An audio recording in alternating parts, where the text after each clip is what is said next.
Hi. Hi.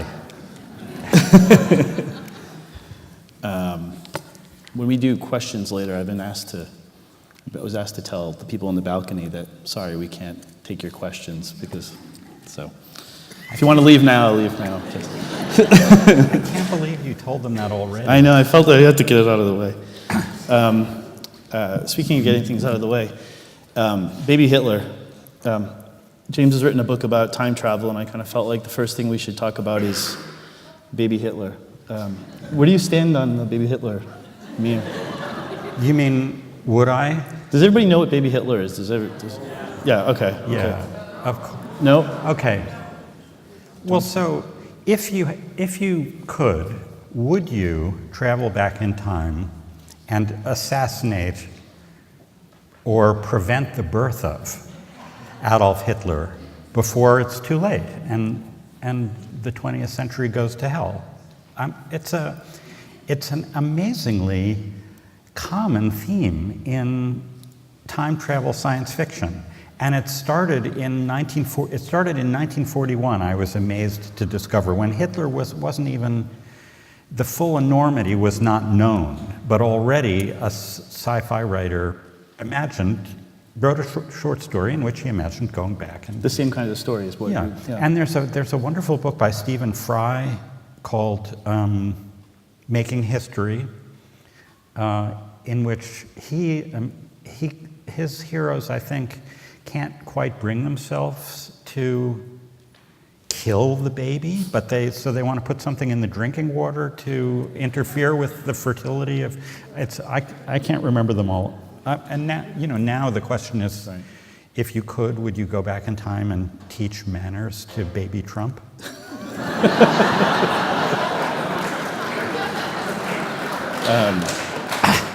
But the moral of all the stories tends to be it doesn't work, right? I mean, that's the way science fiction writers let the thing play out in their imaginings is there's never a happy ending. And of course, one way there isn't a happy ending is you just can't do it. Yeah. People, the gun misfires or something, and then another way is somebody even worse comes along. And if you can, what would be even worse than Hitler, right, might be hard to imagine. Well, I want to get to that, but the reason I asked about Baby Hitler in the first place, because I always wondered, is this a helpful way to understand time travel? Was it kind of a helpful conversation to have, even though it sounds like a silly conversation to have? Does it get at sort of fundamentals of time travel? Yes, it's helpful and it's fundamental in a couple of ways. I mean, one thing is just one of my interests was the mechanics of time travel. That is, the mechanics of the storytelling, the mechanics of the fantasy. And it starts off with H.G. Wells and his time machine only going into the future. Mm-hmm. He never takes his time machine into the past at all, which is already a little bit odd, because H.G. Wells was interested in history, wrote histories of the world. He was a positive kind of a guy. I mean, you'd think, why not? You've got this machine, why not go back and meet Shakespeare or right, Queen Elizabeth or something? Why not make good use of it? And then, as science fiction evolved and the stories got interesting and complicated, people thought, well, what does happen? If you have to think about it, what if you could go back into the past and immediately you realize that trouble ensues, right? It's fine to go into the future. You can't mess things up. Or, you can get into trouble yourself. But if you go into the past, you immediately have to ask the question of whether you can change history. Can you change things? And what happens if you meet yourself? That's another question that instantly emerges. And then I'm sure a lot of people know about the standard question of what happens if you kill your own grandfather. Right. Because then you have and it's always the grandfather for some reason. Then you have this fundamental paradox where, okay, you kill the grandfather, now you're not born, and so nobody kills the grandfather, and so it's a mess. Why did Wells go forward in time? And by the way, we should mention the time machine is really the beginning of time travel itself, right? The time machine this is sort of the claim I'm making in the book, Yeah. or I should say more affirmatively, it's the discovery that led me to do the book. The book, The Time Machine, is sort of, Is that before H.G. Wells, which is 1895, there really was no conception of time travel. Time travel was not a phrase that people used in English. Mm-hmm. And it wasn't a fantasy that people had. And then now I presume that many of you are doing what I did, which is immediately trying to think of counterexamples. And you're thinking, well, what about Rip Van Winkle? Doesn't he falls asleep, and isn't that a kind of time travel? Or what about A Christmas Carol? And there are things like that. And there are ancient legends where people fall asleep for 1,000 years and wake up. But that's different from willfully moving through time as though time were another version of space. Seeing time travel is just a form of science, basically, right? Seeing the science within time travel itself. Seeing it as a thing that you could do with machines. Right. That's part of it. But be manipulated. But also seeing it as a kind of space, as if a different time was just like a different place, and you could go there and you could do things. But I didn't finish my answer to the other question. Sorry, I wanted to say one more thing about the problem of changing history, in case we never get back to it. Yeah. Which is, part of what I found myself thinking about a lot is, what are the psychological reasons for the story? What are these stories really about? Mm-hmm. Why do we care about them? And one thing is, changing history is something we think about all the time. Are we changing history? Are we capable of changing history? Are our actions today going to have a significant effect on the future? Is it grandiose to think that we're capable of changing history? If you're a politician, are you the kind of politician who thinks, I'm going to make history? These are,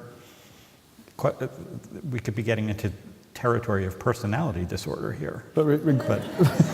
Well, regret is kind of the bottom line in a lot of these stories. And regret is another kind of motivation. Right. We have a past history that we're stuck with. Yeah. And are we really stuck with it? Did that have to happen? Could I do that? Could I get a do-over? So let's kind of back off of the time travel slightly here, and well, no, let's not.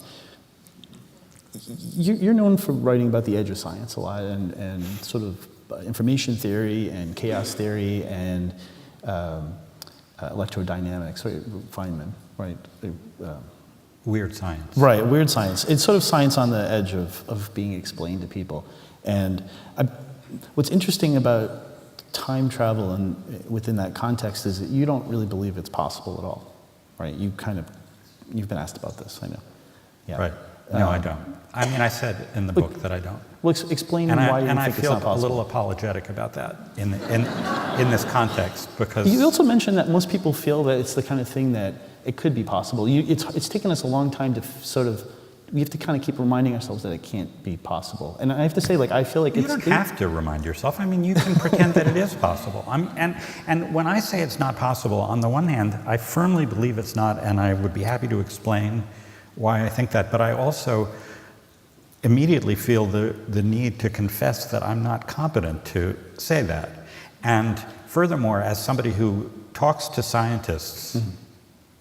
I've talked to a lot of physicists about time and time travel, and I will tell you that if we had a room full of physicists here and said, raise your hand if you think time travel might be possible, pretty much all the hands would go up. Because physicists want to tell you that they can't rule it out, which is, I think, an honorable position, mm-hmm. even though I think it's wrong, and because maybe to be less respectful to the physicists, I would say, because they have fun with the fantasy like the rest of us, and they grew up reading the same science fiction. Why do you think it's a fantasy? Why? Explain to me why All it's right. impossible. Well, okay. To ruin the event. Yeah. Spoiler. This is a big waste of time. Time travel is not possible because time is not like space. Time is different from space. Time travel implies that time is something that we can travel through. And we talk that way all the time. We talk about, even apart from the science fiction idea, we are traveling through time. But we also say, and that's a metaphor, we have lots of other metaphors about time. We say that time passes, and so that's a kind of contradictory metaphor. Are we moving through time, or is time passing us like a river? And when you look at different cultures and different languages, you see that the way these metaphors are used and shape the languages, or are shaped by the languages, varies from place to place. And for example, we English speakers or Westerners, I'm pretty sure, would all agree, if I said point to the future, I'm pretty sure everybody in the room would point forward, and you think the past is behind you. But that is not universal around the globe. There are cultures where people grow up feeling every bit as firmly that that's the past, the future's there. I think in some Asian languages, time is more typically on a vertical axis, up and down, than on a horizontal axis. What I'm trying to say is that our sense of direction about time is partly something that our language fools us into.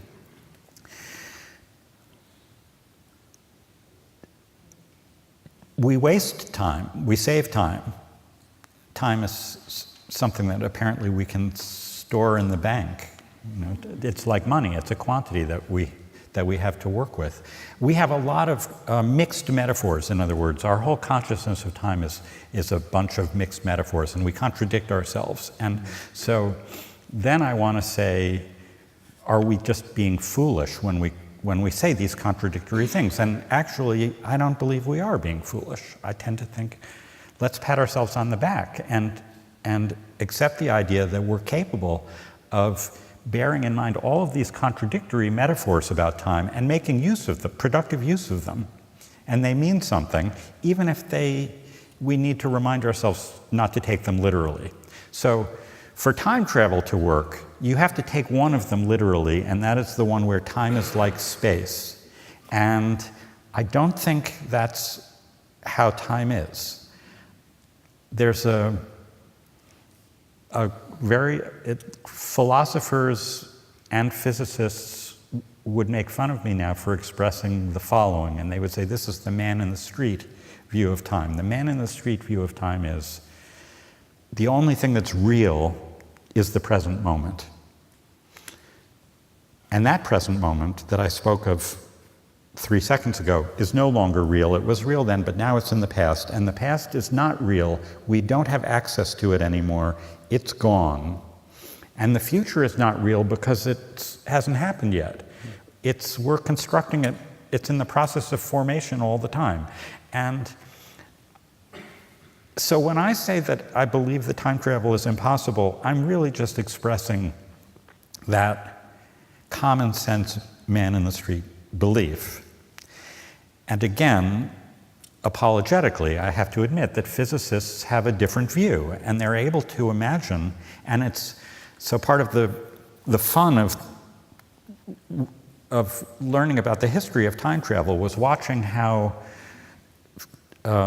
physicists' serious scientific view of time was evolving at exactly the same time that this new kind of fiction was emerging in our culture. But are there practical reasons why it's not possible to? I mean, before we came out here, we were talking a little bit about the official timekeeper at the U.S. Naval Observatory that you had profiled years ago in the Times and in your book Faster. And I was rereading that, and I thought, well, feel free to, this is below the man on the street. This is a really stupid question, but since we all don't, our time is probably, my watch is probably different than your watch and your watch and yours. Does that have any impact on why time travel couldn't work? In other words, we're not all on the same page to begin with, so. Oh. It's a really dumb question. I'm going to answer that question. See, I want this to work. I want time travel to be true. I know you do. Yeah. And I don't have so the good news is I don't know of any My argument against time travel, you can see, is not a scientific argument. It's not like there isn't enough energy or something, or the particles aren't appropriate. And quite the contrary, physicists have lots of clever ideas about how the universe is in which time travel could be enabled. You all know about wormholes, or you've heard of wormholes. If you haven't, did you miss Interstellar a couple of years ago? This is a serious idea that is propounded in the most serious journals of physics. And Kurt Gödel, the greatest logician of the 20th century, for Einstein's 70th birthday, presented him as a gift with a theory that he loved, which was I say theory, he had worked out mathematically that there were solutions to Einstein's equations that made time travel possible in a certain variety of universe. Mm-hmm. And Gödel loved that idea. And there's no reason we shouldn't, and I love the idea of time travel too. So even though I'm, raining on the parade, there are all kinds of imaginative time travel that I do believe in. Well, one of the fun things about your books, I think, are you visit with these people that are kind of, they're trying to formulate some kind of comprehensive theory of something that's really hard to understand. Is there anybody out there that is sort of actively? Everybody out there, it feels like these days is trying to explain what time is. And I guarantee that over the next 6 months, you'll be able to buy many books that say time is such and such. I have the answer. And that was, a little bit scary for me and a little bit frustrating when I was working on this book. But any serious development of time travel technology? No. No. No. But I want to say something else about your question, because it was a good question about whether our watches are synchronized, and which I tend to think they probably are now all of a sudden. At least your phones are all synchronized. Yeah. And that didn't used to be true. I'm old enough to remember actually picking up the telephone and dialing the number and listening to the voice say at the tone the time will be, sure. And then you wait for the beep, and if you're a really obsessive timekeeper, you hold your watch until you hear the beep so that you're exactly right. Mm-hmm. I have a serious point to make here, which is timekeeping, the development of clock technology, the arrival of, let's go back to the 19th century now, when H.G. Wells was inventing time travel. Why? It was because there were suddenly railroad trains steaming across the landscape, and there was the electric telegraph helping people synchronize the clocks so that the railroads would run on time. And then, because the railroads were covering such great distances, for the first time in human history, it became necessary to be aware that when it's noon in Chicago, it's 1 o'clock in New York. Right. Or not exactly, but we will do something arbitrary to make the clocks come out right, and we will become synchronized. And we will, by the way, create all of these paradoxes. We'll create the international dateline, which most people still can't wrap their minds around. Well, and as you note too, archeology is developing at that same time. Exactly, that was happening too. That's another kind of chronological awareness that was suddenly coming into focus. You could dig up rocks and you could look at the buried ages of the Earth, and suddenly you could no longer maintain the view that the Earth was 6,000 years old. And Darwin was creating his view of the history of life, and these are things that H.G. Wells was very interested in.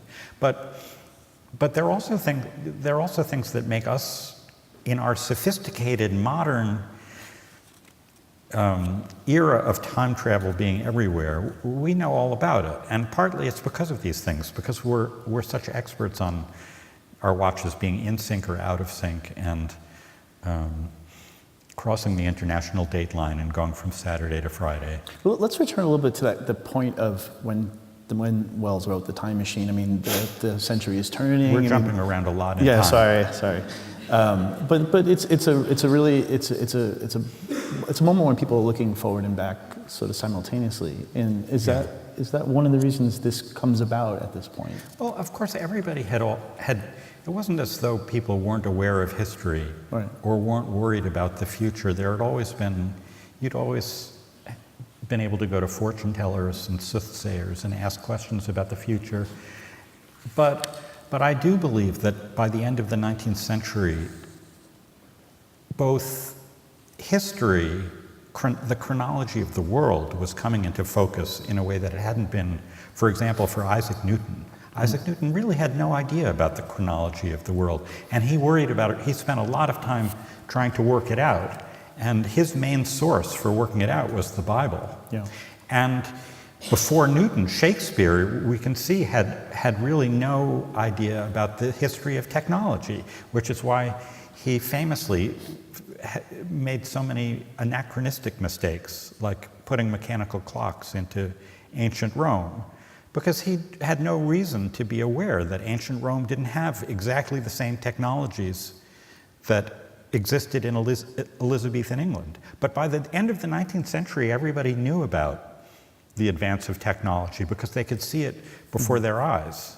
I mean, they could ride along on those railroad trains and they could look out the windows at farmers pulling plows across fields exactly the way they had been doing for 400 years and experience what must have been a kind of cognitive dissonance, thinking, look at the guy with the plow, look at me on the train.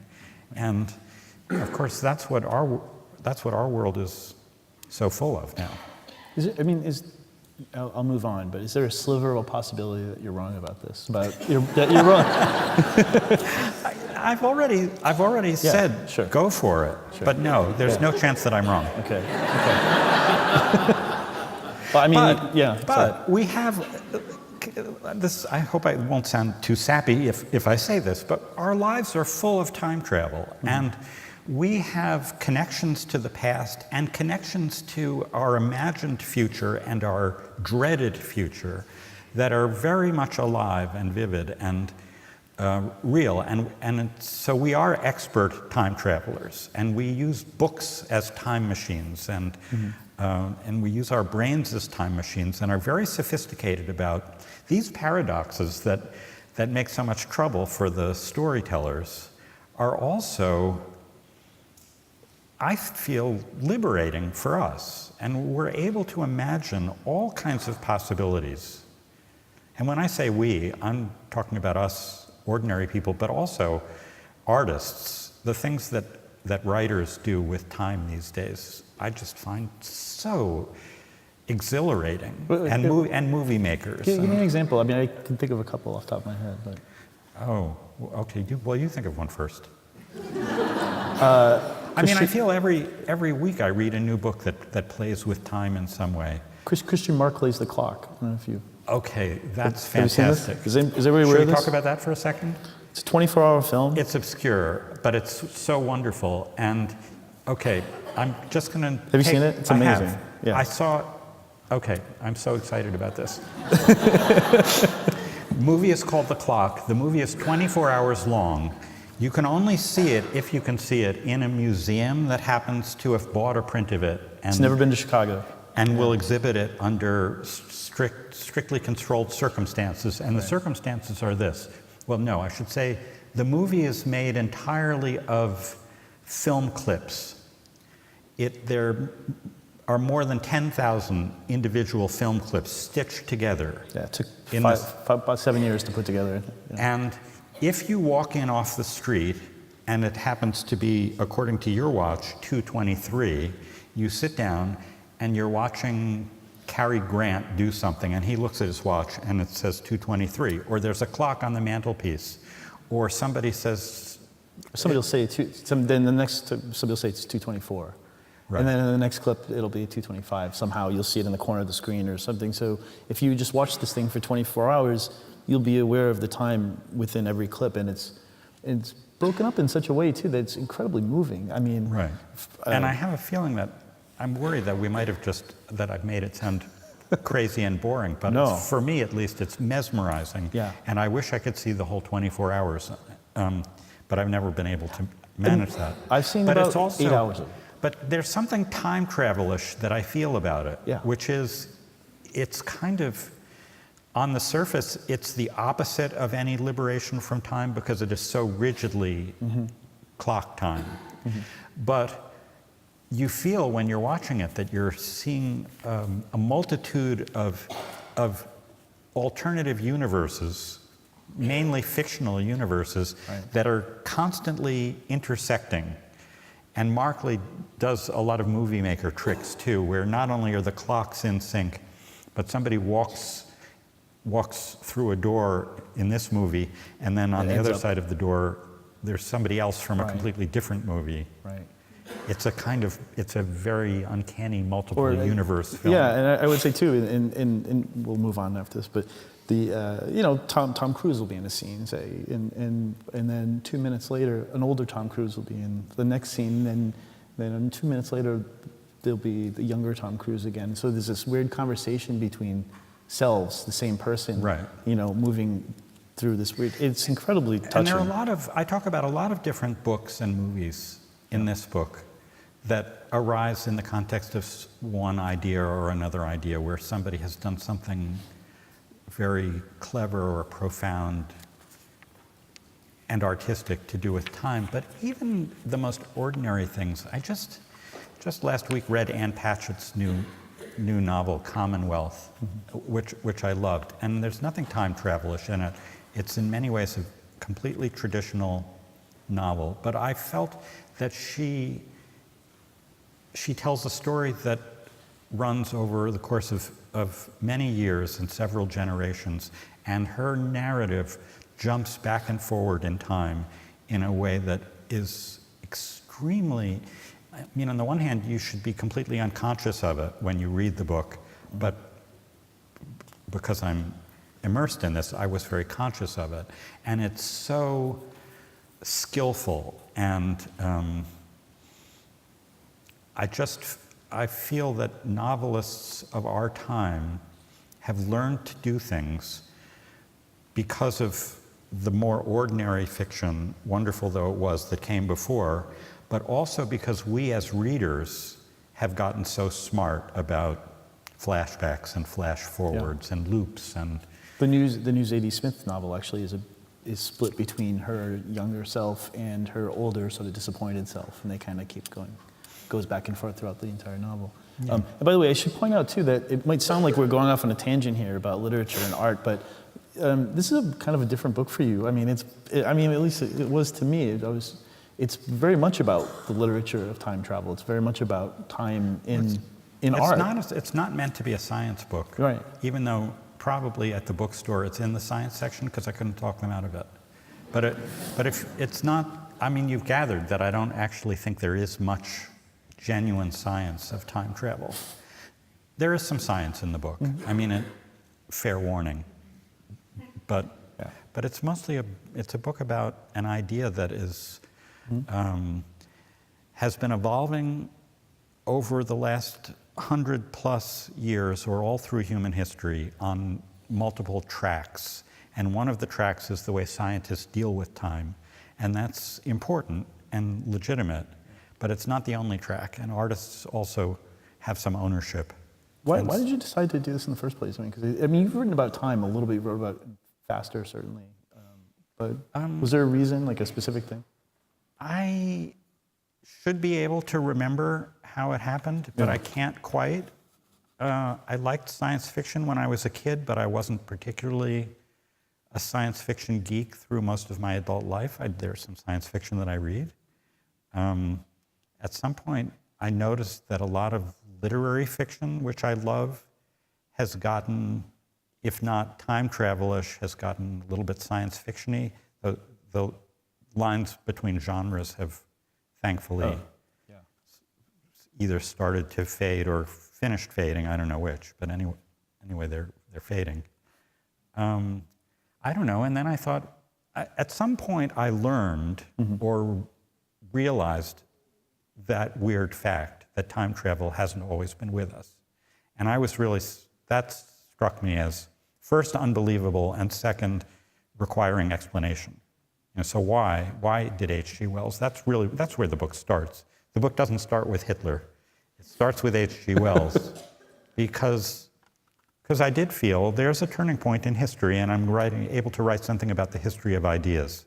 It's also, he also uses, time travel is it can be accessed through a vehicle, like an actual thing, like a car. Yeah. Right, and that's sort of a new thing too, right? Whereas we kind of talked about this a little bit, where it's you get hit on the head, or I think this is an Asimov story, right, where it's in Chicago, where it's a nuclear bomb, and he gets sort of blasted off, and he winds up in the future for some reason. Right. And now you can just walk through holes in the air or walk through gateways. Right. Doorways are popular, so that was another distinctive thing about H.G. Wells is the machine, and that was his title, The Time Machine.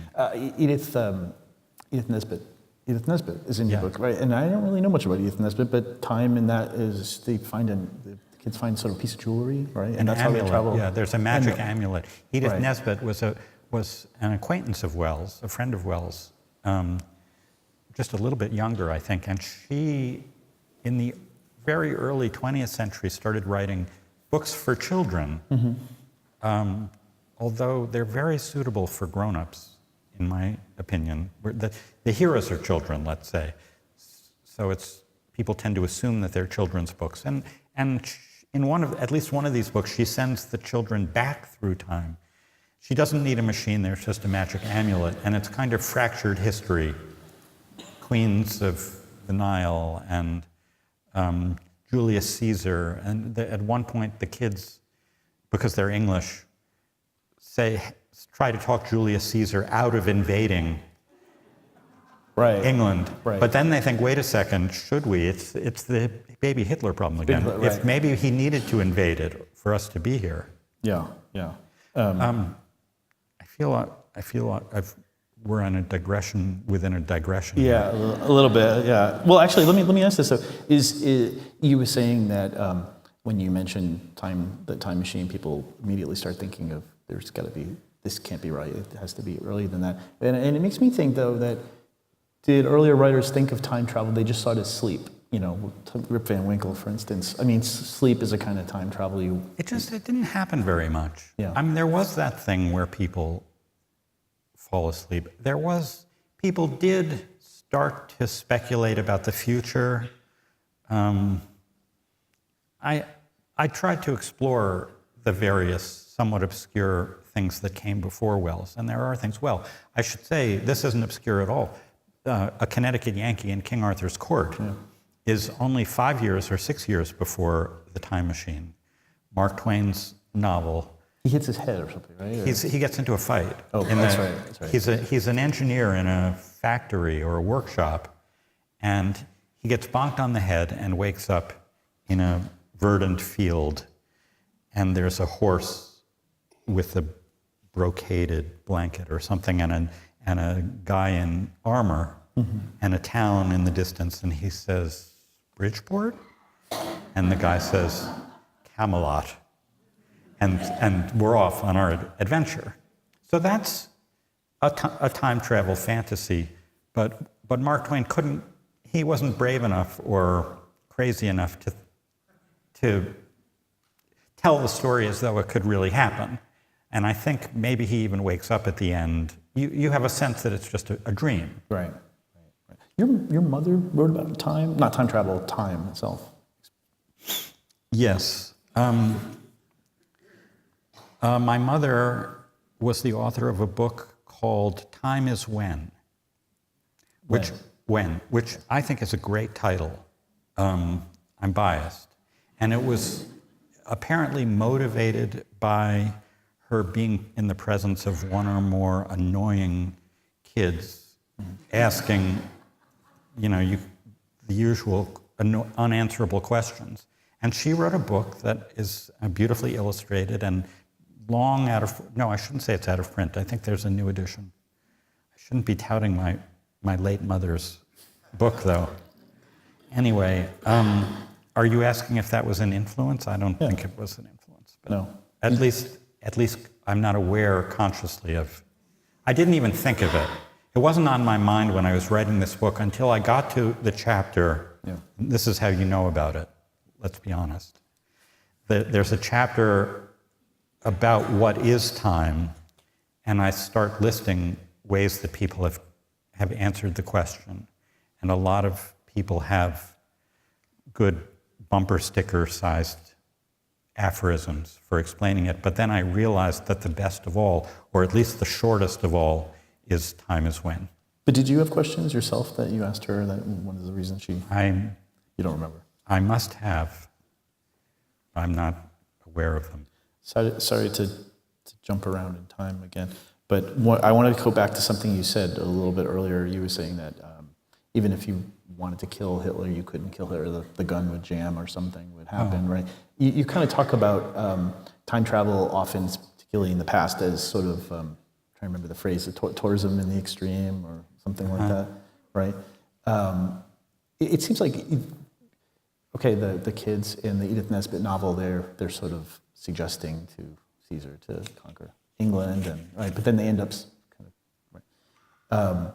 Well, I was going to say you could have there are alternative theories that you could entertain, and all the explorers of time travel do entertain them. I mean, one question is, I guess the first question. I guess what I'm asking is history set basically? Is it, in other words, you can't kill Hitler because it's even if you went back in time because that happened. Right. Well, you already know what my prejudiced opinion is about this. No, right. You can't change history because that's right.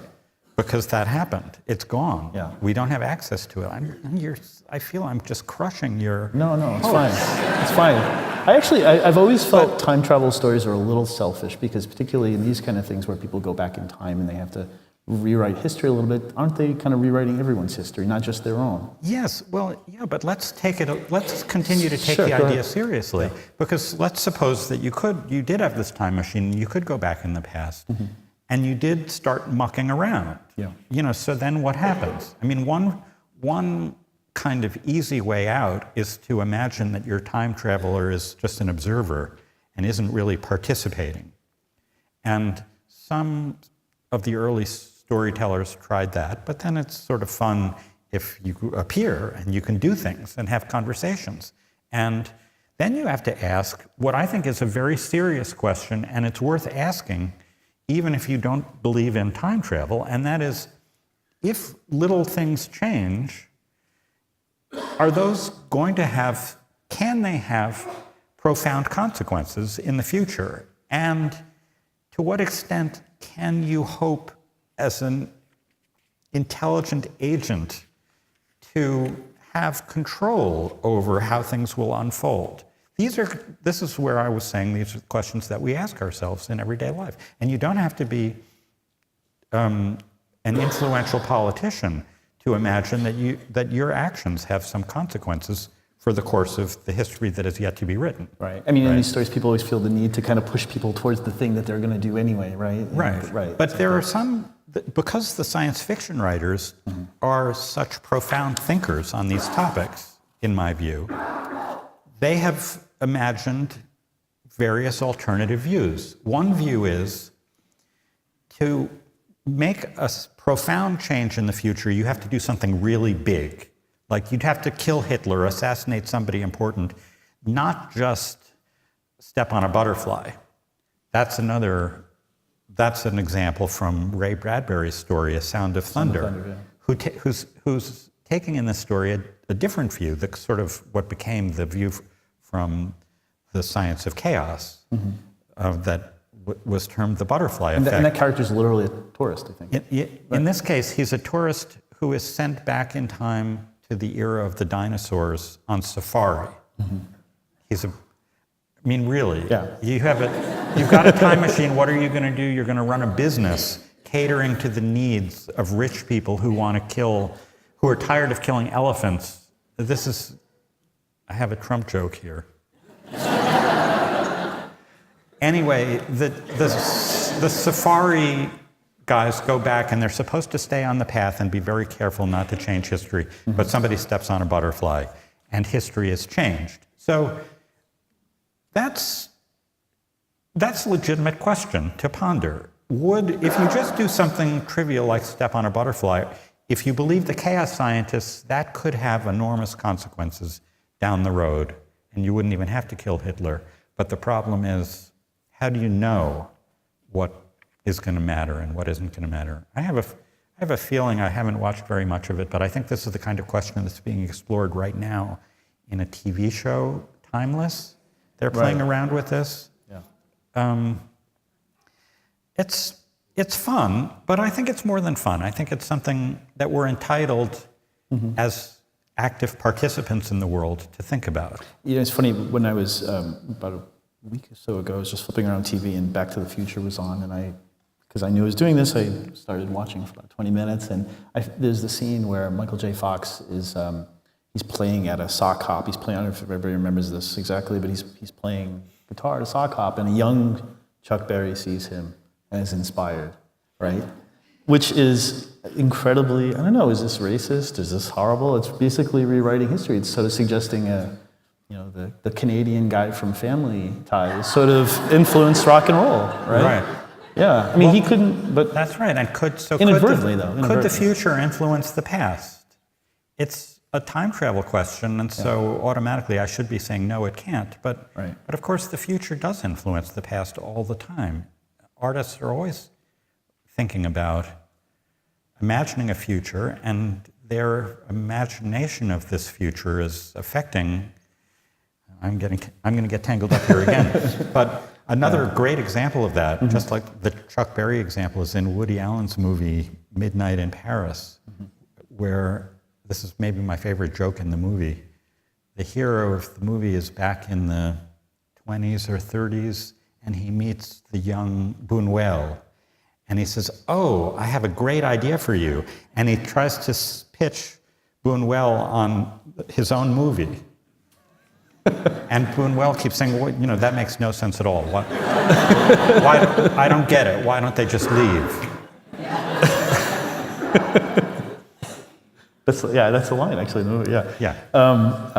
One thing I wanted to ask you a little bit about was the sort of the alternative timeline. You kind of come into this a little bit. Philip Roth's The Plot Against America, and God, for some reason, the only thing that's sticking in my head is the Marvel Comics What If series. I don't know if anybody remembers this at all, but the whole thing is essentially an alternative world, right? Why do you think we have them, and why do you see that specifically as a form of time travel? I mean, it's a completely different thing. Yeah. For me, I decided that I felt that this is another variation on the time travel theme. So it's a kind of power grab on my part. Right. And these are about Hitler to include it as time travel. But it is another example of artistically of using the tropes of time travel fiction, or at least the tropes of time, new ways of thinking about time, to explore our history, which is, of course, just another way of exploring our present. And yes, The Plot Against America by Philip Roth is an example of that. The Man in the High Castle. The Fascist's Win. And before that, The Man in the High Castle by Philip K. Dick. Yeah. Two Philips. Coincidence?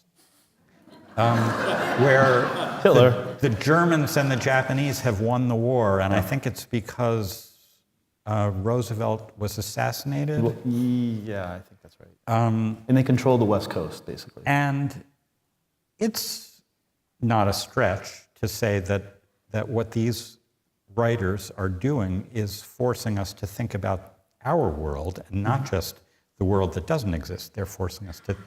I mean, I was in the only time in my life I've ever been in a book club. We read that Philip Roth book, The Plot Against America, which I happen to love. But I remember one of the people in the book group just hated the book, and his argument against the book was, that couldn't happen. That couldn't have happened. It couldn't happen. And I felt that was missing the point, not only in the obvious way. The obvious way is, come on, it's fiction, go with it. But the only slightly less obvious way is that, yes, it's fiction, but Philip Roth was saying something about our world, something that may or may not be becoming even more true now than it was when Roth wrote the book.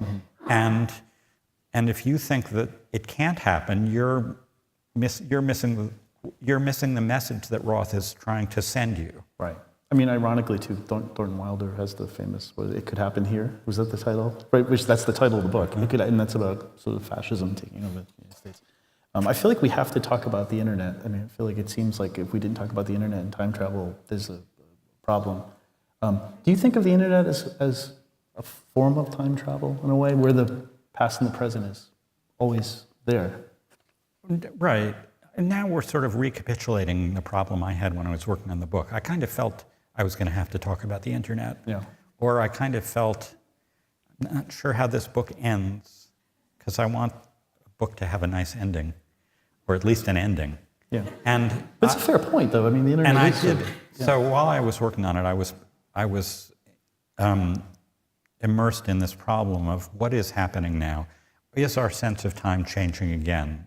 I think it is, in various complicated ways that we can only begin to understand because we're right in the middle of it. But we are immersed in temporal complications of a kind that couldn't have existed a generation ago. We are getting messages on so many different channels, and all the messages have their own timestamps. You know, so you get an email from somebody who you're supposed to meet at a certain place, and then you get a text message from the same person saying, no, I'm over here, and then you have to figure out which came first, the email or the text message. And meanwhile, our experience of the world is so much coming to us on screens of various sizes, so that the present is very vivid, but the present is also composed of instant reruns and episodes that are being sent on time delay, and the talk shows we watch are making jokes about, you know, they're winking at us because we're supposed to know that the show is being filmed the day before. Mm-hmm. And meanwhile, the past, on the one hand, seems to be less important because we're so immersed in this complicated present, and on the other hand, it's more vivid, at least the past that was videotaped, than the past ever was before. So complicated things are happening. And while I was trying to finish the book, I was still reading and I was still watching TV. And there are ways in which our imaginative writers of fiction and our makers of TV shows are grappling with these things. And I suddenly realized that, you know, a certain time travel book was very much about our new ability to project ourselves to different, virtually, through different technologies of virtual reality, to new places, to use robots to defuse bombs, and maybe these robots could go into the past or the future. There are other examples too, but I think things are changing again. Yeah. In our view of time, just as they changed a century ago. Well, where do you stand on the? This has kind of become an issue: the right to be forgotten online. Oh, whole new subject. Well, I mean, yes. Well, that's an interesting question. Yeah. It's an interesting ethical question. I mean, is everybody aware of this argument at all? Explain what the question is. Basically, there are people that feel that you have the right to erase your entire online history. That if you die and you don't want any trace of yourself left, you have the right to erase any trace of yourself online that's there. Although lots of websites have it indefinitely, right? And you're online indefinitely. Basically, whatever I write now will presumably be online in 100 years, unless I decide, I want every trace of me erased. And well, I mean, that's probably doesn't sound practical, but at the same time. If you put the question that way, it becomes a moral question or a legal question. But before you even get to that, you have to be aware of that there's a problem. And everybody is increasingly aware of the problem, and it arises in different forms. You're a teenager, and you get drunk, and you act out in ways that are fun at the time, and you take a Facebook picture and send it to a few of your most intimate friends, little imagining that in a job interview in 20 years, this picture of yourself topless and drunk is gonna pop up. You asked, do you have a right to have that history erased even before you get to the question of, Insofar as you can, obviously. yes, Yeah. whether or not you have a right to, do you have any expectation of it? I think we're all learning that nothing is forgotten. Oh my God, let's not go Well, it's there. kind of a self-aggrandizing question to begin with, because it sort of suggests that in 100 years anybody's going to know who you are anyway or care. Right. But it's also, I mean, I have some sympathy with people who, in Europe, the reason you put it this way, I think, is that in Europe, there is now enshrined in legislation a right to be forgotten. And they are trying to force Google to erase pages. Right. And it's much more of a movement there. I think for us as journalists, we're both journalists, at least my initial reaction is, whoa, you know, history is history. You made some mistakes. I don't want, you know, future dictators rewriting their past history or letting us forget them. I have some sympathy for people who want to be forgotten, and the reason I have sympathy for that is, there's a Q&A sign being held up. Okay, yeah, sorry. It is that it's not right to think that Google or the internet at large is feeding back to us an unfiltered or especially legitimate or accurate picture of history. Some things are being weighted unfairly and forgotten unfairly, and so people who have resentment about that have my sympathy. I think we should take questions. It kills me. I wanted to ask you about the pipeline a little bit. I don't know if anybody knows the pipeline is an early way of making the internet accessible. Let's ask questions. Sorry. He's one of the co-founders of the pipeline. What's your favorite time travel book? It's very hard for me. It's sort of unfair for me to name a favorite, because I keep reading new ones and I like them better and better. So, and then I want to offer you examples that are outside the box in one way or another. One of my absolute favorites, and I spend a few pages on it in this book, is a novel by Ursula K. Le Guin called The Lathe of Heaven. And it's not exactly time travel at all. I don't know if she would call it time travel. I'm not sure she ever did anything that was literal time travel, or I should say has done yet any actual time travel. But in this book, our hapless hero discovers that his dreams have the power to change reality. And so he dreams new futures into existence. And it's, in a way, the opposite of the kind of alternative history that we've been talking about. And it's a very powerful book that is another example of using science fictional ideas to explore the most profound issues of how we live and what kind of universe this is. Any more questions?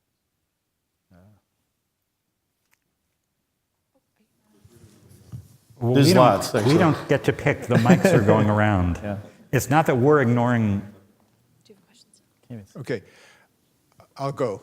I'm thinking about the notion of what happens in astronomy.